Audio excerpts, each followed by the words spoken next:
comment coder en fait une première classe. Donc nous avons vu en cours la classe article, où je vous avais montré qu'il y avait plusieurs attributs et plusieurs méthodes. Nous avons un peu retravaillé avec les constructeurs et voici l'UML que j'obtiens. Donc en fait on a donc 4 attributs, code barre, désignation, quantité, prix unitaire, 2 constructeurs, le premier qui contient le code barre, la désignation, la quantité et le prix unitaire, et le deuxième qui contient le code barre, la désignation et le prix unitaire. On va supposer que la quantité sera au départ à 0. Vous avez aussi 3 méthodes, le prix TTC, donc qui prend en argument la TVA, donc on va passer la TVA, on va supposer que pour chaque article on peut appliquer une TVA différente, et va nous redonner le prix TTC de cet article-là, la méthode entrée-article qui permet d'entrer des articles, et la méthode sortie-article qui nous permet de sortir des articles. Voilà. Donc je vais vous montrer un petit peu comment l'implémentation se fait sous un environnement intégré de développement, un IDE en anglais, Eclipse. Voilà. Donc je bascule sur Eclipse. Donc quand vous démarrez Eclipse, vous arrivez sur ce système-là. Donc la première chose, c'est que je vais fermer le welcome. Et ce que je vais faire, c'est que je vais créer mon premier projet.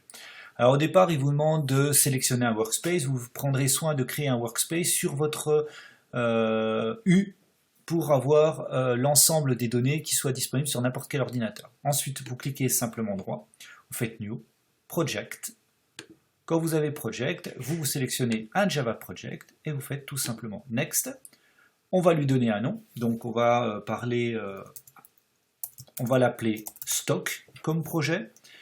Ensuite, vous avez tout simplement à faire Finish.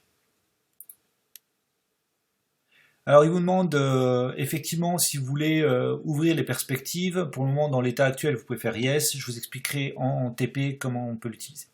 Quand vous créez Stock, en fait, vous vous retrouvez ici avec votre Java Runtime Environnement, le JRE, qui est chez moi à 1.7. Vous devez certainement être à 1.8 actuellement. Vous pouvez maintenant avoir des sources. Alors pour le moment, vous n'avez pas de source. Donc la première étape, c'est de créer un nouveau source, donc entre guillemets une nouvelle classe. Et cette classe, c'est la classe article. On peut noter ici que la classe article va dans le répertoire, dans le projet stock, et elle hérite effectivement de java.lang.object. Toutes les classes de Java héritent de java.lang.object. On fait tout simplement finish, et là, vous avez votre première classe qui commence tout simplement par public class, article, avec une ouverture et une fermeture d'un code. Votre premier réflexe doit être de commenter votre code. Pour commenter votre code, vous faites tout simplement un / étoile étoile, vous faites entrer, et automatiquement il vous propose ici des tags permettant de spécifier des choses. Alors donc sans vouloir me gratter le nombril, je vais mettre Frédéric Drouin puisque c'est moi l'auteur. Ensuite, vous décrivez votre classe, une classe article, permettant de gérer un ensemble d'articles dans un stock. Vous pouvez ajouter d'autres tags, par exemple la version. Alors vous mettez par exemple 0.1, c'est une version alpha, donc c'est pour ça que je l'appelle 0.1. Voilà, donc là on a créé un commentaire. Ce commentaire pourra être utilisé pour vous dans la suite. C'est-à-dire que vous pouvez revenir et regarder un petit peu ce que c'était que cette classe. Imaginez que vous repreniez votre classe un an après. Vous pouvez également générer de la documentation Java.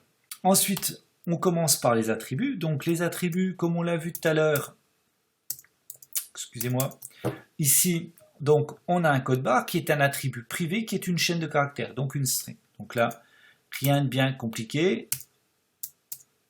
Excusez-moi. Private string code barre.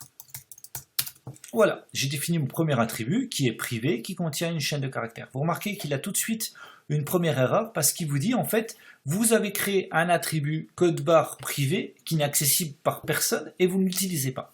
Alors c'est tout à fait normal, cette erreur disparaîtra au fur et à mesure de la description de la classe.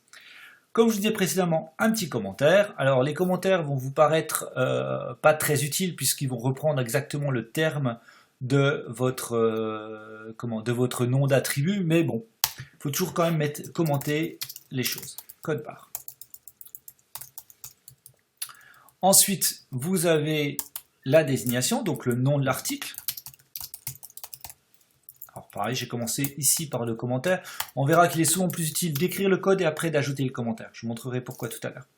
Donc, la désignation. Alors, vous pouvez ou pas mettre un accent. Moi, je vous déconseille de mettre des accents. C'est un mauvais réflexe parce qu'il va systématiquement râler après ces accents et certains langages ne le supportent pas. On verra l'année prochaine que sous Android, il ne faut absolument pas mettre d'accent. Donc là, je vais tout de suite ne pas mettre d'accent dans mes noms. Vous avez ensuite la quantité.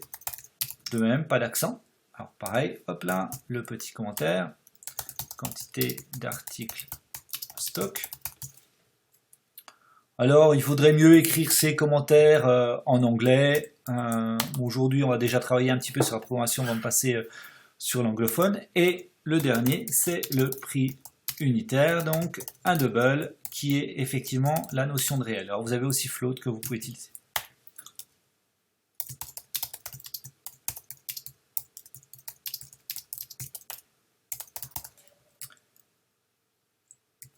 L'étape suivante, c'est de créer le constructeur. Donc le constructeur, tout simplement, bah là, on l'a vu tout à l'heure, il va prendre il va prendre une valeur pour tous les attributs.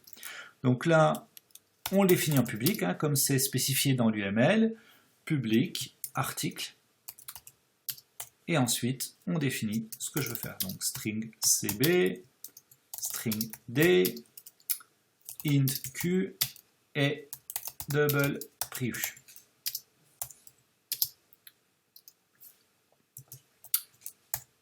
J'ouvre une accolade, voilà. Donc là, pareil, petit commentaire, donc slash étoile étoile, et vous voyez, ils vont mieux le faire après, parce que là, du coup, ils complètent tout ce qu'il a à mettre. Donc, construction, un petit commentaire, alors là, il est plutôt vraiment pas vraiment utile, mais bon, construction d'un article, donc le code barre, la désignation, la quantité et le prix unitaire, on peut même mettre prix hors taxe. Donc ensuite, on va mettre la valeur des arguments, les arguments, je vous rappelle, c'est ce qui est entre les parenthèses ici, dans les attributs. Donc pour cela, c'est très simple, vous faites code barre égale CB. Ensuite, vous avez désignation égale D. Vous avez quantité égale Q. Et prix unitaire égale prix. Faites bien attention au sens de l'affectation. Vu que vous initialisez les attributs doivent être à gauche.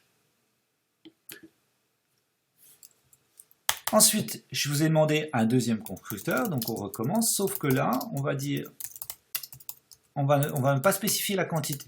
On va supposer que je reçois les articles dans quelques jours. Voilà, donc comme précédemment, code barre égale CB, désignation égale D, prix unitaire égale prix U. Voilà. Maintenant, il faut quand même initialiser tous les attributs. Donc ce que je vous propose, c'est tout simplement de mettre la quantité à 0. Mettez toujours une valeur dans tous les attributs dans un constructeur. Donc la même chose, le petit commentaire. Alors là, je suis un petit peu flemmard. Donc je vais copier le commentaire précédent. Par contre, je fais bien attention de supprimer la quantité. Et là, je peux même préciser mon commentaire avec une quantité à 0. Voilà. Ensuite, je vais commencer mes méthodes. Alors, mes méthodes, elles sont définies ici. Donc, j'ai pris TTC, entrée article et sortie article. Donc là, je vais le refaire. Donc, la première chose, c'est le prix TTC. Alors, le prix TTC retourne un réel. D'accord? Elle est publique, elle retourne un réel et elle prend la TVA en argument.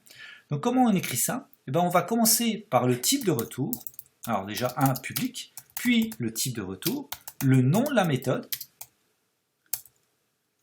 et ensuite la TVA. Alors les espaces ou pas n'ont pas d'importance en Java. Et là, j'ai ma méthode. Alors cette méthode-là, elle retourne un double. Donc votre réflexe doit être le suivant. C'est une recette de cuisine, appliquez-la toujours. Vous faites automatiquement, vous redéclarez un type de variable, double, et vous mettez un nom quelconque. Donc là, par exemple, typiquement 0. Vu qu'elle retourne le prix, vous faites un return P Et là, toutes les erreurs doivent disparaître. Ensuite, vous calculez P comme étant votre résultat. Donc vous dites P, c'est le prix unitaire multiplié par, alors 1 plus, alors la TVA divisé par 100, on va supposer que c'est un pourcentage, et je le mettrai dans mon commentaire, et j'obtiens mon prix unitaire. Pareil, petit commentaire, justement, c'est là où je vais pouvoir préciser que la TVA est est en pourcentage. Donc là, calcule le prix TTC d'un article. La TVA, c'est la TVA en vigueur pour cet article. Et là, je précise bien que c'est un pourcentage et return le prix TTC. Voilà, j'ai ma première méthode qui a été implémentée. Bravo. Vous remarquez également que mon code est bien indenté. Hein. On voit ici toute l'indentation de mon code. La méthode suivante, c'est entrée article, donc public void.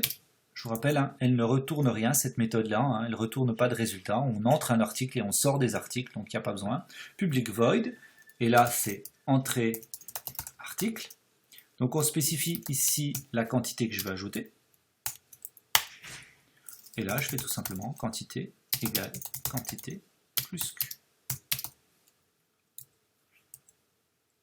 Hop, un commentaire de méthode, donc ajoute une quantité d'articles dans la quantité. C'est pas super clair. Alors plutôt un nombre d'articles, ce sera plus logique. Un nombre d'articles, et Q donc c'est le nombre d'articles à ajouter.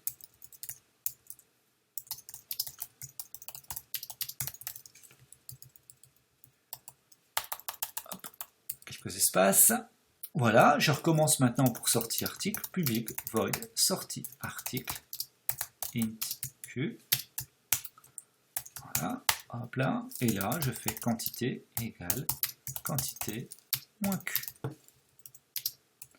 Même chose, de nouveau un commentaire, enlève un nombre d'articles à la quantité,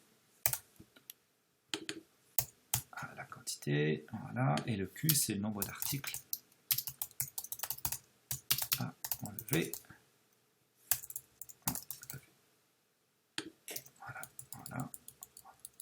Voilà, et j'ai fini ma classe et je vais maintenant l'utiliser. Donc là on a fait notre premier travail, on a vraiment retranscrit l'UML complet pour avoir une classe complète. Vous remarquez aussi que j'ai bien respecté la convention de nommage, j'ai bien ajouté mes commentaires. L'étape suivante, c'est maintenant de créer une nouvelle classe qui va utiliser cette classe-là.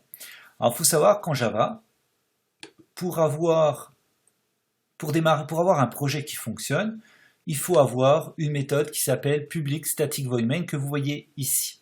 Alors moi je crée toujours une classe à part, je ne mets pas tout en même temps, vous pourriez très bien mettre la méthode main à la suite de la classe article, je trouve ça toujours maladroit. Donc je préfère typiquement créer une nouvelle classe, j'appelle principal. Pourquoi principal? Parce que la méthode principale c'est main. Et je clique ici, hein, j'ajoute bien cette méthode main, vous pouvez l'ajouter après coup, mais il vaut mieux la générer comme ça. Et vous faites tout simplement finish. Donc là il me crée ma classe principale. Alors là je ne vais pas mettre de commentaire. Je vais juste enlever le to do, hein, parce que c'est ce qu'il y a à faire. Donc là la première étape c'est de déclarer un article. Alors, de créer même un article. Là je le définis, donc là je dis article A. Donc là je ne l'ai pas encore créé. La création vient ici, new article. Alors là, je dois passer les valeurs à mon constructeur. Donc là, j'ai deux choix. J'ai soit je spécifie l'ensemble des paramètres, soit j'en spécifie qu'une partie. Dans ce cas-là, je vais spécifier l'ensemble des paramètres. Donc je vais dire que c'est un code de carte bleue. Si je reprends l'exemple du cours, c'était ceci. Ensuite, vous avez une désignation, donc j'avais dit lampe. Vous avez ensuite une quantité, 666, et vous avez un prix unitaire, donc par exemple 58,25 € ou 24 €. Voilà. Donc là, j'ai créé mon premier article, et là, je peux ici appeler les différentes méthodes correspondantes à article. Donc typiquement, system.out.println de a.printtc. Il faut bien sûr préciser la TVA, le programme me le rappelle. Donc typiquement, par exemple, 20%.